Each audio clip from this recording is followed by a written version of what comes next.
নমস্কার বন্ধুরা, আজকে আমরা শিখব ঘে ঘে তে টে।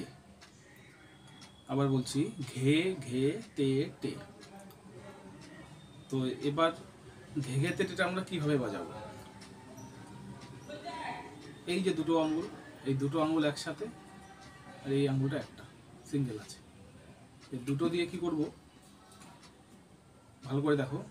ঘে ঘে, তারপরে আবার ঘে। তাহলে কি হলো? ঘে ঘে ঘে ঘে। এটা অল্টারনেট হবে এটা।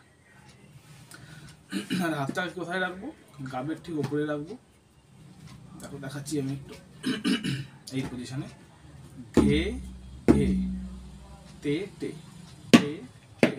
এটা তোমরা আগেই জানো। তাহলে কি হচ্ছে? ঘে ঘে টে টে ঘে ঘে টে টে ঘে ঘে টে টে ঘে ঘে টে। তো তোমরা আজকে শিখলে ঘে ঘে তেটে। আজকে এ পর্যন্তই থাকবে। নেক্সট ক্লাসে তোমাদের অন্য কিছু আবার শেখাবো। আমার চ্যানেলটিকে লাইক, শেয়ার এবং সাবস্ক্রাইব করে দেবে এবং কমেন্ট করতে ভুলবে না। তাহলে আজকে আসি। নমস্কার।